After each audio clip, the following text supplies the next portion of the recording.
And I never thought in my life I'd be able to introduce a president. And I wish there were different circumstances. But I'm still very honored to be able to introduce a president in my dad's hometown, President Joe Biden.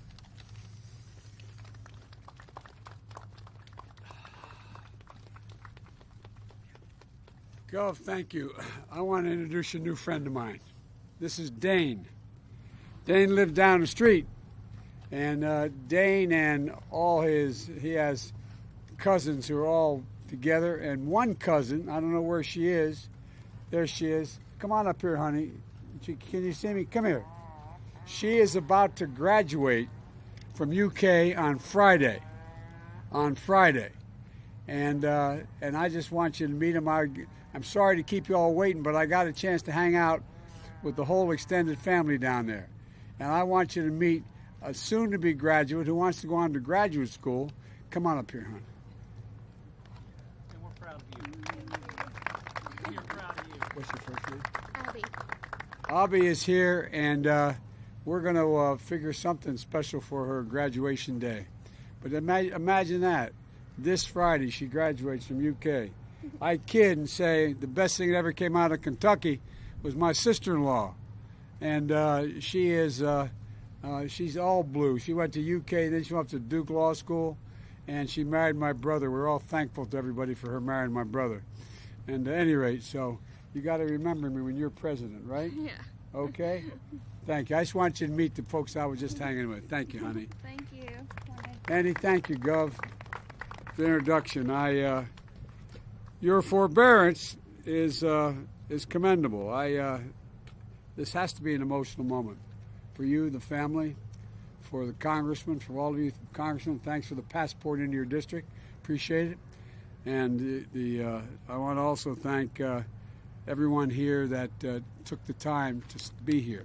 And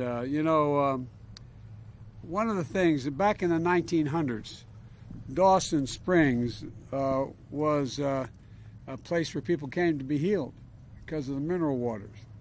Literally, it was a place you came to heal. Now it's our turn to help the entire town to heal. You know, I granted the request for the first emergency declaration and major disaster declaration the moment I received it, because I got to know the governor's father, and I knew nothing would come that wasn't real. I mean it, for real. And, yesterday I also approved an emergency declaration for the state of Illinois and Tennessee. And I intend to do whatever it takes as long as it takes to support your state, your local leaders, and as you recover and rebuild, because you will recover and you will rebuild. You know, the scope and scale of this destruction is almost beyond belief. When you look around here, it's just almost beyond belief. These tornadoes devoured everything in their path. And, as I flew over here in the helicopter, you can look down and you see a house 20 yards away from a house that's devastated, and the house is in good shape. I mean, it's just tornadoes are such devastating storms. Back where I'm from, we're used to hurricanes and floods and high water, but these tornadoes are just something totally different. And it devoured everything in the path, your homes, your businesses, your houses of worship, your dreams, your lives. And the governor confirmed there, I think you said 74 fatalities so far, Gov, in Kentucky, and making these among the deadliest tornadoes to ever strike this state. Almost 14 people are confirmed dead in other states, with dozens of people still fearful of where they are. I met one, I don't have permission to use their name, but I met one couple on the way up, said they're still looking for 4 of their friends. They don't know where they are. And those who have lost someone, there's no words for the pain of losing someone. A lot of us know it. A lot of us understand it, especially around the holidays when everything's supposed to be happy and joyful. It was a long time ago. I got a phone call around the holidays and found out that I was in Washington as a young senator, not sworn in yet, about to be hiring staff, and I got a call saying from a first responder that there'd been an accident. A tractor trailer broadside at my wife with a Christmas tree on top and my 3 kids inside. My wife and daughter are dead. But my mother, God love her, used to always say, out of everything terrible, something good will happen. Something good has to happen out of this. It just can't be all bad. We've got to make it better.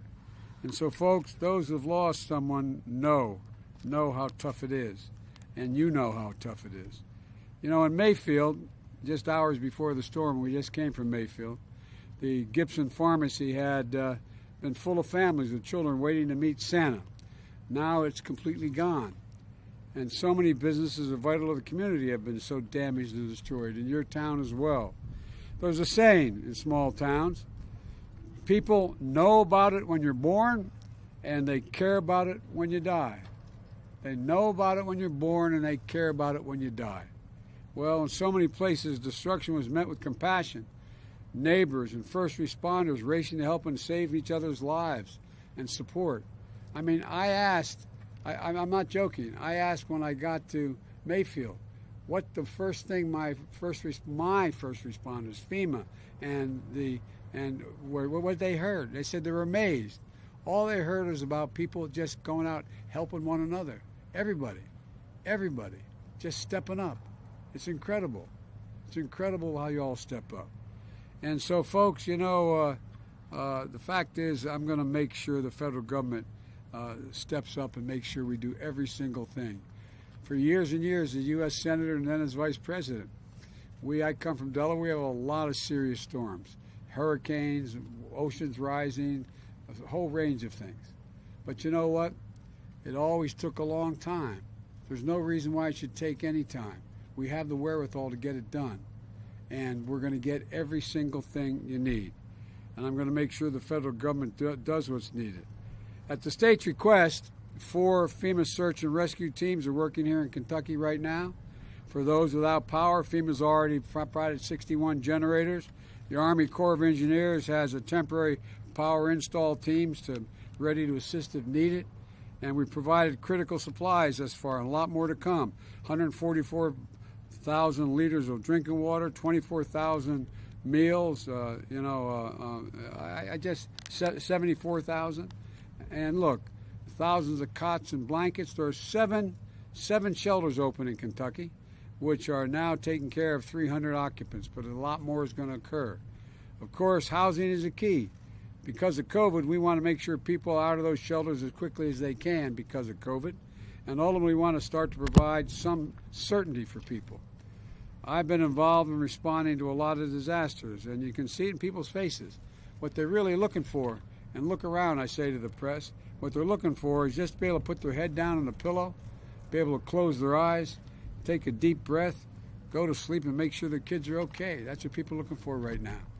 But a lot of hard work is going to happen in the next 2 and 3 months to bring it all the way back.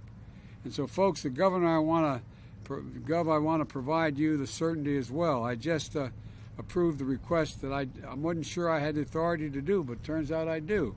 The government's going to cover 100% of the cost. 100% of the cost for the first 30 days for all the emergency work, from clearing everything to every single cost the federal government's going to take care of. And it includes debris removal, cost of overtime and law enforcement, emergency service personnel, and shelter. And that'll get you through. And by the way, I want to thank your wife. She started a toy drive for this part of the state to make sure, how many, come here. I'm taking credit for something I have nothing to do with. How could you? But tell them what you got so far. Well, as of this morning, we think that we have around 20,000 gifts donated, and we've got 3 more days to go. 20,000 gifts, so no kid's going to go to sleep wherever they get to sleep tonight without a gift. God love you. And look, we also need to recognize that people have suffered mental and emotional injuries. The cost of this sometimes are unseen and unknown. People talk about post-traumatic stress in the battlefield as I travel through Afghanistan and Iraq. Well, guess what? There's a lot of post-traumatic stress that comes from lying in your house and all of a sudden the roof goes blowing off and you wonder whether your kids are around. I really mean it. So, where the shock of losing a home and a business, the grief of losing someone, it's happening right before the holidays, as I said, and we're going to make sure that you have all the help you need, including the kind of mental help that's needed to help people through difficult times. And folks, You know, the FEMA has opened mobile disaster recovery centers in Mayfield and in Dawson Springs, and it has disaster survivor assistance teams on the ground here in Kentucky to help people register for assistance. As I said when I talked to the governor, not only that we're going to get what you need, we're going to make sure you know everything's available, because you don't always know all that is available. And that's what we're going to do. And folks, you know, if you live in infected areas, which all of you are standing here watching me do, you know, you visit disasterassistance.gov, or call 1-800-621-FEMA. That's 1-800-621-3362. I promise you, you're going to heal, we're going to recover, you're going to rebuild, you're going to be stronger than you were before. We're going to build back better than it was. And when I come back, I got one beautiful lady and her husband promised me a meal. She's apparently a hell of a cook, so I'm coming back for the meal. So thank you for being here. And to all the families here, keep the faith. We're going to get this done. I promise you, the governor's not walking away, your county judge is not walking away, your congressman's not walking away, no one's walking away. We're in this for the long haul. Thank you very much for your patience.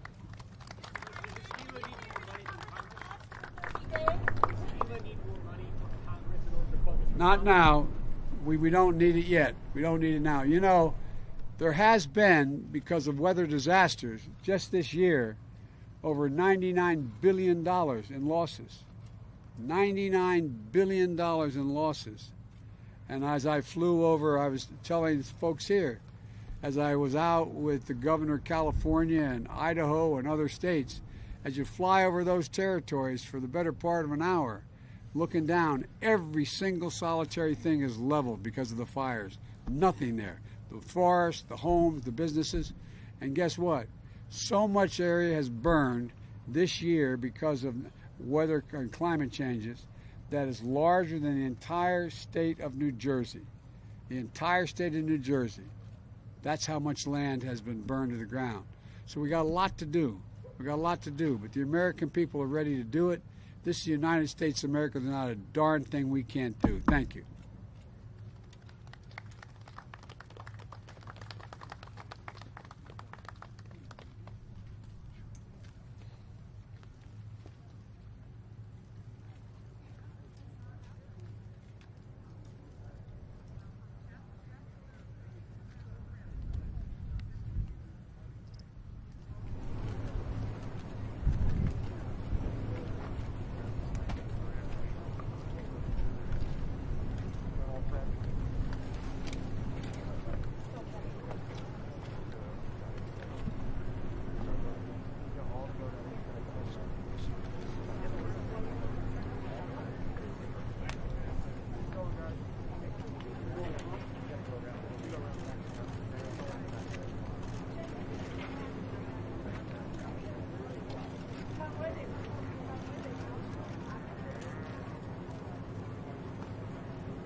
How you doing, bro?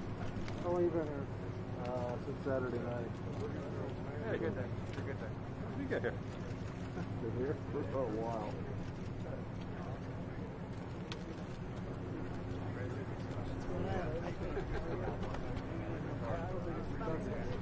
I don't know if I can, actually. Okay. Yeah, they might not let you.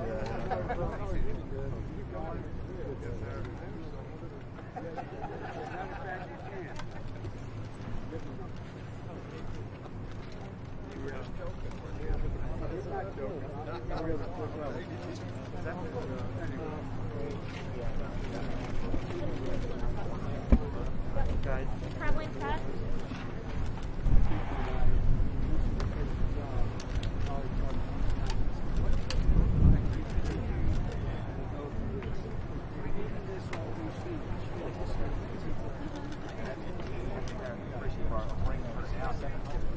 This is what I need to contact and help. Never been through it. Perfect. Here to help guide me through this. Your promise can help us rebuild. These people need so bad.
Anyway, but it's just, reading my land, I come from one of the wealthy states. Very poor sections, relative to Carolina, lower to county here. So much like this. I'm telling you, my land, first time, no joke. I'm going on to a friend and I said,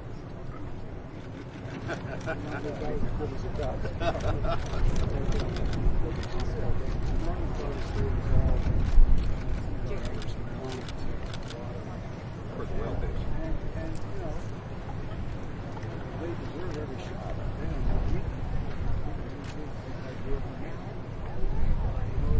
And I don't mean that in a secret.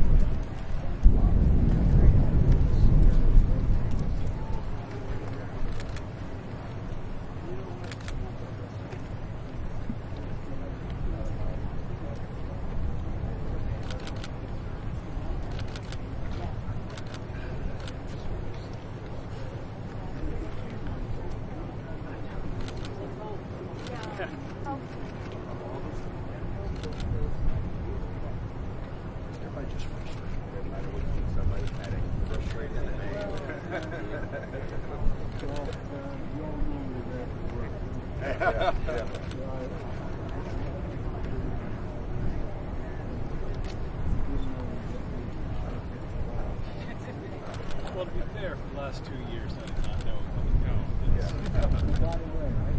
Yeah, I agree.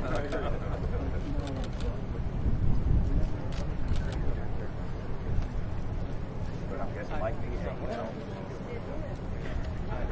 Mr. President, again, thank you for being here.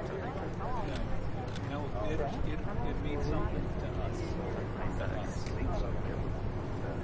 Getting the work done, that's great. Because you saw those people's faces. Already got a chance to come to the office. If you didn't play your way, was different.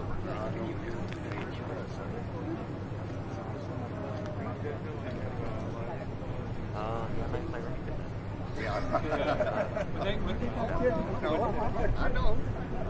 I understand it's. I turned on the TV and they said the governor did X, and I was like, what did that do? I come to town and have your people. They come down there fresh. They come to town and it doesn't happen. My mom and dad. All right, guys, I guess what am I doing now? And then over the airport, get back to what?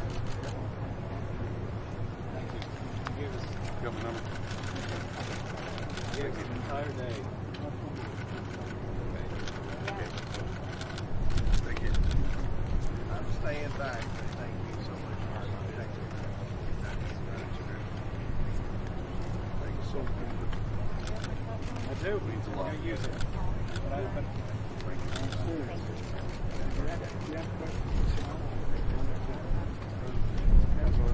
All right. See y'all. Thank you.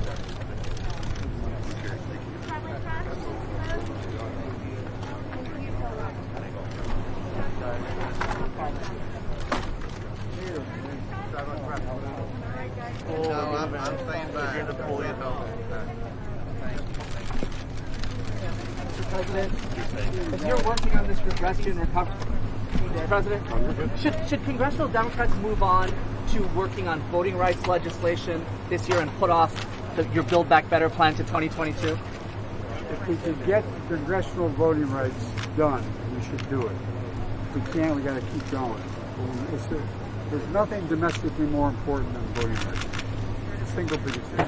So you support a pivot this year to doing that? Let's go, traveling press. Right, guys, same spot where we got dropped off. Pull that way.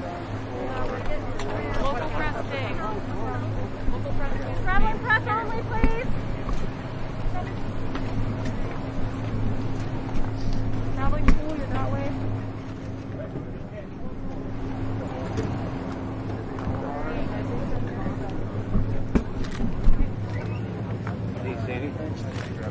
Yeah. No, I mean, they were rolling on it. I couldn't see, I couldn't see in the traveling pool. But back there, he missed it. Yeah, I mean, it was there. The audio was there. That's a good thing.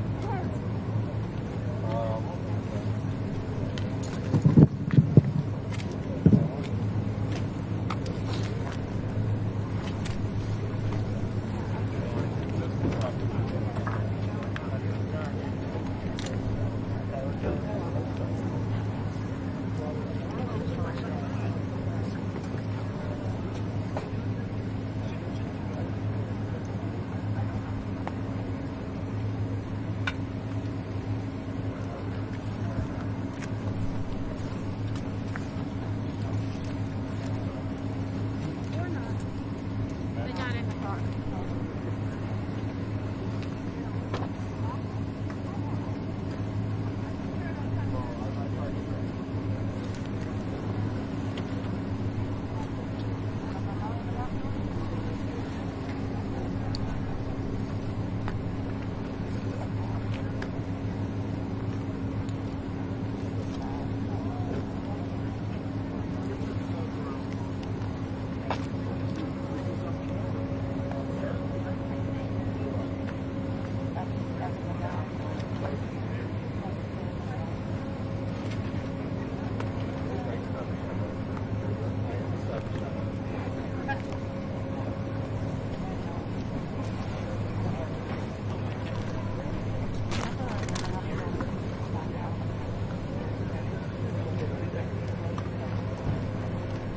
Yeah.